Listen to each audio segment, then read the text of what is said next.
Hello viewers, আসসালামু আলাইকুম। আমি শাম্মিস ক্রিয়েশন থেকে ফারহানা শারমিন বলছি। তো আজকে আপনাদের জন্য নিয়ে এসেছি নতুন একটা রেসিপি। সবসময় আসলে একঘেয়েমি মোরগ বিরিয়ানি বা গরুর তেহারি খেতে ভালো লাগে না, তাই আমি আজকে একটা নতুন রেসিপি নিয়ে আসছি। তো চলেন চলে যাই মূল রেসিপিতে। এখানে আমি নিয়ে নিয়েছি গরুর মাংসের কিমা 1 কেজি, দিয়ে দিয়েছি রসুনের পেস্ট, দিয়ে দিব এখন আদার পেস্ট, দিয়ে দিব এখন একটু চাট মশলা, দিয়ে দিব এখন জিরার গুঁড়া, দিয়ে দিব গোলমরিচের গুঁড়া, দিয়ে দিব লাল মরিচের গুঁড়া। সব উপকরণগুলো আমার দেওয়া হয়ে আসছে প্রায়। তো এখন আমি দিয়ে দিব একটু বিরিয়ানির মশলা। এটা রাঁধুনি বিরিয়ানির মশলাটা আমি ইউজ করেছি। এখন দিয়ে দিব সামান্য পরিমাণ লবণ, আর দিয়ে দিব সামান্য পরিমাণ সয়া সস। তো এই মশলাগুলোকে ভালো করে দিয়ে এখন দিয়ে দিব আমি টোস্ট বিস্কিটের গুঁড়া, বা আপনারা ব্রেডগ্রাম দিতে পারেন, যেটা ভালো লাগে। আমি টোস্ট বিস্কিটের গুঁড়া ছিল ওইটাই দিয়ে দিয়েছি। আর দিয়ে দিয়েছি আগে থেকে আমি পেঁয়াজ বেরেস্তা করে রেখেছিলাম, সেই বেরেস্তা করা পেঁয়াজগুলো দিয়ে দিচ্ছি। তো এগুলাকে এখন আমি ভালো করে মিক্সড করব, খুব সুন্দর করে ময়ান করব, যেন একটার সাথে মশলা একটার সাথে মাংসের সাথে ভালো করে মিশে যায়। এই তো আমার ময়ান করা হয়ে গেছে।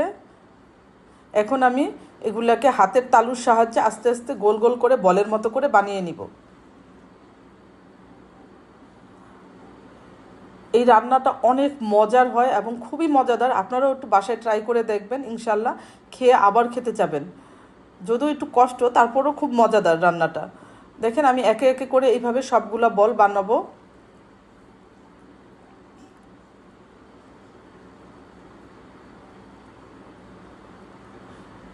এই এক হাতে এই বলগুলা বানানো আসলেই খুবই কষ্টকর, তারপরেও অনেক যখন রান্নাটা ভালো হয় তখন খুব ভালো লাগে। এই তো আমার বলগুলা হয়ে গেছে,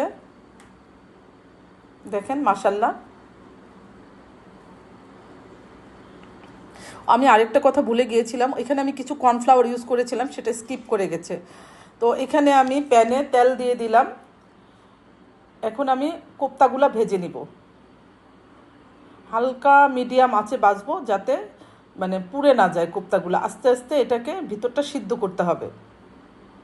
এতে দেখেন আমি একে একে সবগুলা কোপ্তা দিয়ে দিচ্ছি। এই যে এখন একটু হালকা আলতু হাতে আস্তে আস্তে উল্টে পাল্টে দিব। এই তো কোপ্তাগুলার কালার মানে এরকম ব্রাউনি হয়ে আসলে কোপ্তাগুলো উঠিয়ে ফেলবো। এই তো দেখেন আমার কোপ্তা হয়ে গেছে, সব রেডি। মাশাল্লাহ কি সুন্দর কোপ্তা হয়েছে। এখন আমি এখানে পাত্রে পানি দিয়ে দিয়েছিলাম আগে থেকে, তেল আর পানি, কারণ এটা আমি একটু অন্য সিস্টেমে রান্না করব। দিয়ে দিলাম বিরিয়ানির মশলাগুলা, দিয়ে দিলাম আদার পেস্ট, দিয়ে দিব একটু রসুনের পেস্ট।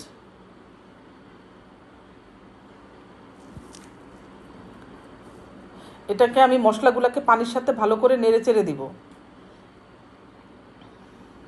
এখানে দিব অল্প একটু বেরেস্তা ছিল, সেই বেরেস্তাটুকু দিয়ে দিলাম এখানে।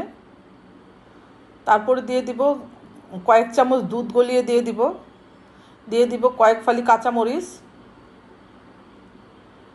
এখন দিয়ে দিব বাদাম আর বিভিন্ন রকমের বাদাম আর কিশমিশের পেস্ট। এখন ধুয়ে রাখা পোলাওয়ের চালগুলো দিয়ে ভালো করে নেড়ে চেড়ে দিব।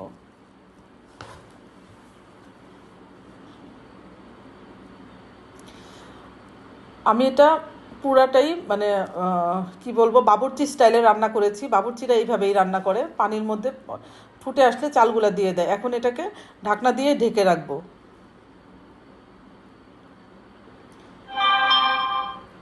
এখন দিয়ে দিলাম আমি কিছু গরম মশলা। আমি গরম মশলা দিতে তখন ভুলে গিয়েছিলাম, তাই এখন গরম মশলাগুলো দিয়ে দিয়েছি।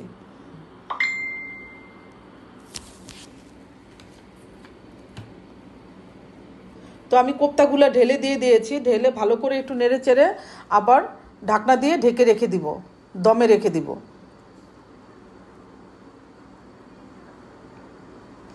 এই তো আমার কোপ্তা বিরিয়ানি রেডি। দেখেন মাশাল্লাহ কি সুন্দর কালার হয়েছে। আপনারাও একটু বাসায় ট্রাই করে দেখবেন এবং খেতে খুবই মজাদার, আপনারা আবার খেতে চাবেন। তো আমার ভিডিওটি যদি ভালো লেগে থাকে তাহলে অবশ্যই আমার ভিডিওতে লাইক, কমেন্টস এবং শেয়ার করে দিবেন এবং আমার পাশে থাকবেন সব সময়। আমার ইউটিউব চ্যানেলটি সাবস্ক্রাইব করে দিবেন। আল্লাহ।